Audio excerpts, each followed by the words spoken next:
Trump and America, the unstoppable force. That's the focus of tonight's angle. Oh, my God, what a 72 hours or so it's been. A juggernaut for peace and prosperity. Donald Trump once again has reminded us that we are living in a historic time. We had a great week. We had a great weekend. We had a great period of time in the Middle East. It was very comprehensive. It went very rapidly, and I think it's going to lead to something that's going to be unrecognizable, certainly for the Middle East. What's taken place in the last few days, people can't believe it. I've never seen anything like it. I've never seen the love and the spirit. We haven't seen anything like it. Back and forth to the Middle East, history made in the Gaza peace deal. The world, as he said, coming to be together to be part of what few thought was possible. Now, it's hard to believe that just a year ago, America had a president who hardly ever did press conferences and would routinely end his official day before noon. But 36 hours into his trip, President Trump was chatting with the media aboard Air Force One. They were sleepy. And it wasn't until 2:30 in the morning, this is amazing, that he finally walked off Air Force One for another full workday, not skipping a beat. All right, 79 years of age. But as proud as Trump is of his team and their Middle East triumph, he isn't resting on his laurels. Today, his focus was closer to home, our own hemisphere, specifically in Argentina. The conservative reformer, President Javier Milei, who has big elections coming up, was visiting the White House. It's a great honor to have the leader of Argentina, a place that I love, I've been to, and one of the most beautiful places in the world, President. And I really want to thank you very much. He's MAGA all the way. It's make Argentina great again. He's become very popular, and he's on the verge of a breakthrough, I think. I think he's really on the verge of tremendous economic success. Again, contrary to what so many establishment types predicted, Trump is not just trying to make peace between enemies, but also he's trying to cultivate deeper relationships with nations critical to our own strategic position in the world. President Obama had a big opportunity during his term, which he wasted. Many governments in Latin America went center-right, and the U.S. ignored them. We are not going to ignore our allies. We're using our economic strength to create peace. It is much better to form an economic bridge with our allies, people who want to do the right thing, than have to have shoot at narco gunboats. We're confident that President Milei is going to do well. We've been criticized by a couple of American Peronists, like Senator Warren. That's a compliment. Yeah. She has no idea what she's doing. She's a nasty, horrible senator. Go ahead. Other than that, I like her very much. Oh, no. Okay. Of course, it's Trump, right? So he got a lot of laughs today as he's dealing with all this substance and what has to be real jet lag. But none of his critics were spared, okay, including his predecessor, again, who could never dream of doing what Trump has done because he had no vision, or he was asleep at the wheel or on the beach. I'd love to go to Argentina. I'd like to be like Biden. I'd like to go to the beach. You know, my legs are not quite as thin as his. My legs are slightly heavier. My arms are slightly larger. My body is a little bit larger than his. I'm not sure it would be appreciated on the beach. You won't see me on a bathing suit, sitting on a beach in Argentina, falling down, not being able to lift a 3-ounce chair. He spent too much time on a beach. And Trump, of course, strafed the media. And we're going to have lunch, and we'll take a couple of questions from the news, and I'm sure they'll be extremely non-hostile and friendly. Like J.D. went through a very friendly interview with George Slobodanopoulos, who was nice enough to pay me $16 million the last time we came. He had to pay $16 million to me, which was good. It was worth having somebody lie. If you get $16 million, that's good. And what about junior White House aides who turned against him for their fleeting moment of fame? Alyssa Farah, she is one of the hosts on ABC's show The View. She said a while back, I'll quote, "If Trump gets the Israeli hostages out, I promise I will wear a MAGA hat for one day on this show and say thank you for doing it." Your response? She worked here. She gave me the most beautiful letter. I figured she would not make it. And she didn't have a big role here either. Then she got hired by The View, and they gave her a couple of bucks, and she changed her view very quickly. I never thought she'd make it, but she's on The View. But it just shows what a fraud The View is. No. Let's see it, Alyssa. Where's the hat? Oh, don't see it. Well, the only reason she made that fake promise was because she had zero faith in President Trump. Big, big miscalculation. So, word of the wise, everybody out there, and I've said this, do not underestimate Donald Trump or, of course, America. Even the New York Times had to admit, rarely has an American president been met with such adulation abroad. No one could have gotten all this stuff done. No one could have gotten all these people together. Trump did. President Trump has taken a flamethrower to globalists across the political spectrum, and he's remade our foreign and economic policy. So anyone who is not celebrating him for his accomplishments is revealing who they really are and whose interests they have. The entire world has come to Trump, and he's now using it as an opportunity to make a move on China.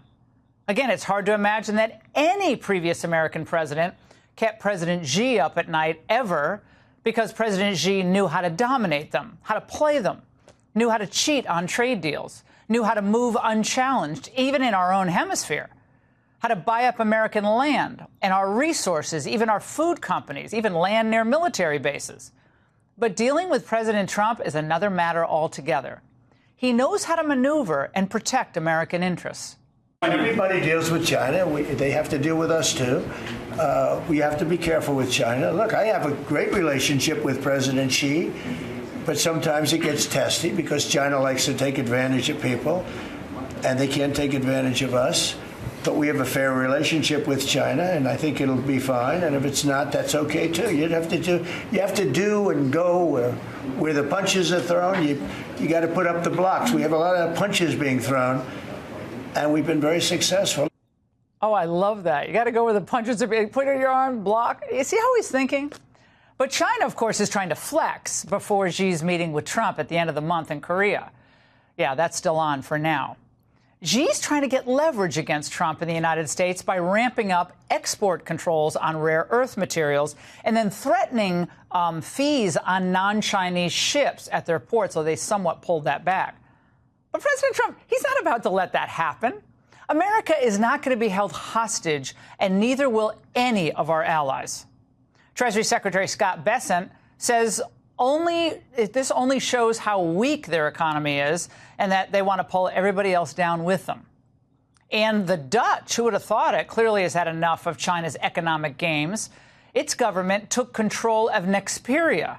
That's a Chinese-owned chip firm based in the Netherlands. And the Netherlands citing national security concerns. So they've taken control of that company. That is bold and that is smart. So is the world finally waking up to the China threat? Is it realizing that pragmatism, as Trump knows, always beats progressivism? But Trump's playing it really smart right now. So it's a good time for him to move in on China, while he has the majority of the world's leaders, friend or foe, paying attention. Xi has 2 weeks to figure out a plan. So he's going to start playing nice, a little bit more reasonably, or will he let his country's economy continue to crumble and get slapped with 100% tariffs? Right now, the choice is his. Trump's going to be ready either way, because that's just how he is. And America will be fine either way. And that's the angle. Biden said, "Watch me," and we watched him fall asleep. Now we're watching Trump, the man that never sleeps. I'm just tired looking at his schedule. In the last day, the president flew 14 hours to Israel, hugged hostage families, and delivered a speech to their parliament.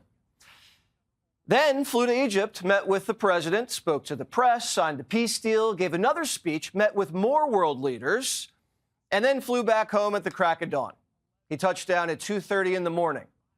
Instead of going to bed, blew up a Coke boat, then welcomed the president of Argentina at 1, and then got invited to go on another trip. I'm just a little busy. I'd love to go to Argentina. I'd like to be like Biden. I'd like to go to the beach. My body is a little bit larger than his. I'm not sure it would be appreciated on the beach, but I'm not going to take a chance. You won't see me in a bathing suit. You won't see in a bathing suit sitting on a beach in Argentina, falling down, and not being able to lift a 3-ounce chair. Argentina's president this time didn't bring a chainsaw, but he didn't come empty-handed. He gave Trump a framed Nobel nomination. That's fantastic. Thank you very much. And when he did this letter, Mr. President, your settlement in the Middle East wasn't done. So we have to do a new letter Let's do that. to include that, because this is a very important. You'll have to add one extra sentence. Exactly. Trump, too, was in a giving mood. Zelensky's coming to town Friday, and Christmas might come early. I know what he has to say. He wants weapons. He would like to have tomahawks. Everyone else wants tomahawks. And we have a lot of tomahawks. Tomahawk is a... Do you need any tomahawks in Argentina? You get a tomahawk. You get a tomahawk. Everyone gets tomahawks. Well, not you, ABC. Your ABC fake news. Mr. President, Brian, please. First of all, I congratulations. don't take questions from ABC fake news. After what you did with Stephanopoulos to the Vice President of the United States, I don't take questions from ABC fake news. The world's heaping praise on 47 over the last 24 hours, but there's another man who deserves some credit. Charlie Kirk. If it wasn't for Charlie, Trump might not have made it back to the White House, and the world wouldn't be celebrating Mideast peace. And today was Charlie's 32nd birthday. Trump made sure he made it back for the party. I raced back halfway around the globe. I was going to call Erica and say, Erica, could you maybe move it to Friday? And I didn't have the courage to call. But you know why I didn't call? Because I heard today was Charlie's birthday. And I said, you know, that was a definite. And I said, we're going to have to forget about some of those very big, very rich countries that expected me to be there. Charlie's closest friends and family gathered at the White House to celebrate his life. Most of the cabinet and high-ranking politicians were in attendance because Charlie helped them get there. Charlie's biggest supporters in conservative media showed up, and I was lucky enough to be there with Emma. And you could feel God watching over us. To the glory of our Savior, with whom he now rests in heaven, and he is going to make heaven. I said, I'm not sure I can make it, but he's going to make it. He's there. He's looking down on us right now. It's so incredible. Look at this, how this turned out. This was supposed to be so dark and cloudy. Not dark and cloudy, is it? Look at that, how beautiful that is. Trump awarded Charlie America's highest civilian honor, the Presidential Medal of Freedom. The medal was originally established by President Truman in 1945. He was assassinated in the prime of his life for boldly speaking the truth, for living his faith and relentlessly fighting for a better and stronger America. He loved this country. And that's why this afternoon it's my privilege to posthumously award Charles James Kirk, our nation's highest civilian honor, the Presidential Medal of Freedom. Thank you. His widow, Erica, accepted the medal and said Charlie couldn't have gotten a better birthday gift. I have spent 7.5 years trying to find the perfect birthday gift for Charlie. And it's so difficult. And those of you that have spouses or loved ones, you know how difficult it is sometimes to buy a gift for someone that you love. Because he wasn't a materialistic man, so that also did not help. But now I can say with confidence, Mr. President, that you have given him the best birthday gift he could ever have. But maybe an even better gift came from Charlie's daughter. She said,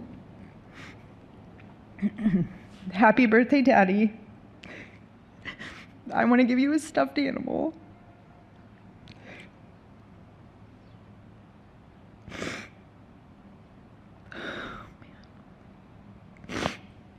"I want you to eat a cupcake with ice cream, and I want you to go have a birthday surprise. I love you," is what she said. At that moment, many in the audience began to cry. And then Erica said Charlie's son, who isn't able to even talk yet, gave Charlie another gift.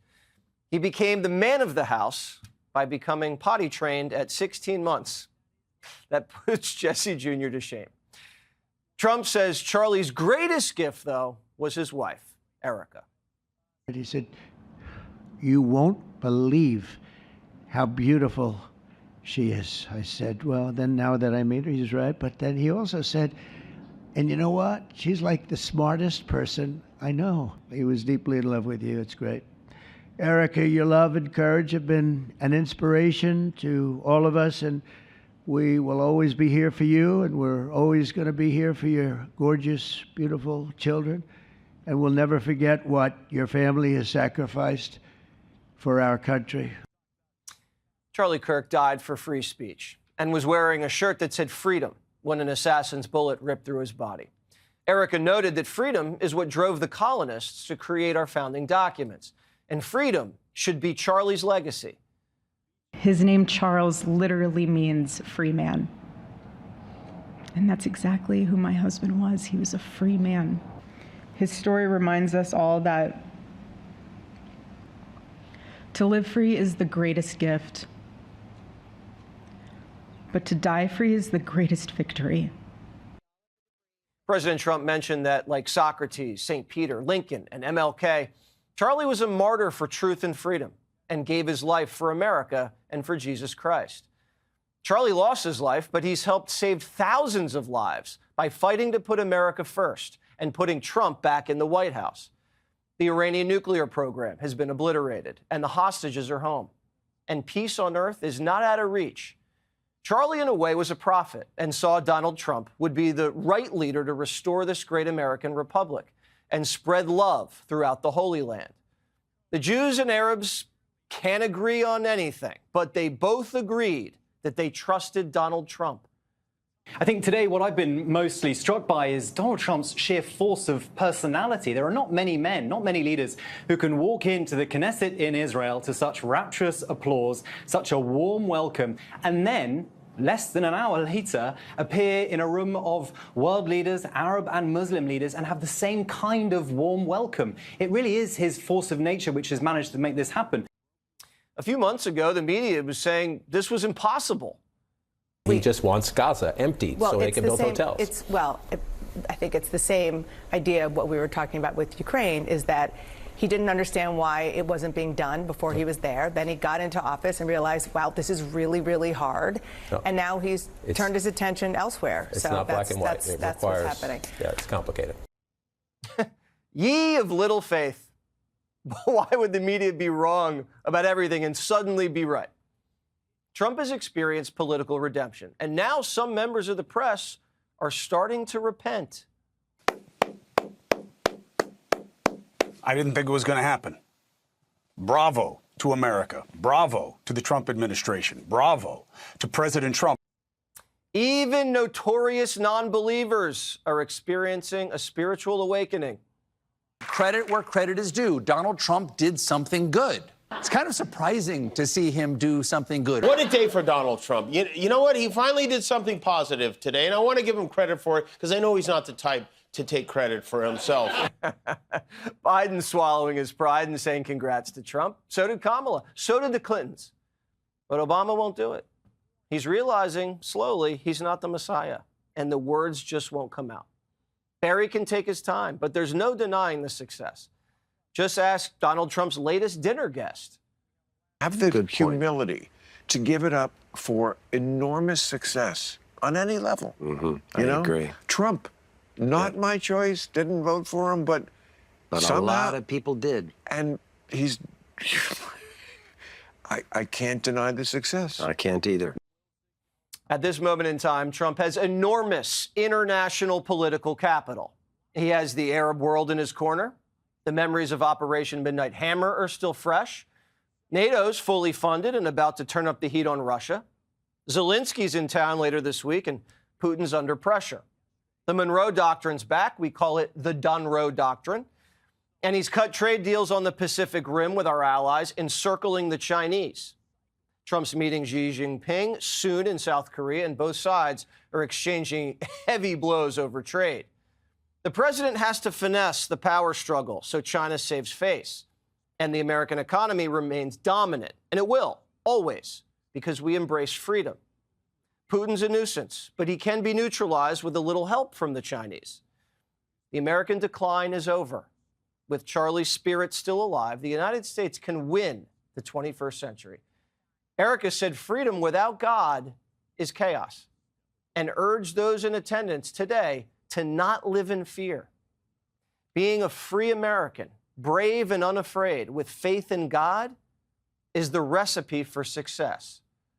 In Charlie's honor, we will continue like we have been to fight, fight, fight, and to win, win, win. We're going to win so much. Happy birthday, Charlie. We love you. Hey, Sean Hannity here. Hey, click here to subscribe to Fox News YouTube page and catch our hottest interviews and most compelling analysis. You will not get it anywhere else.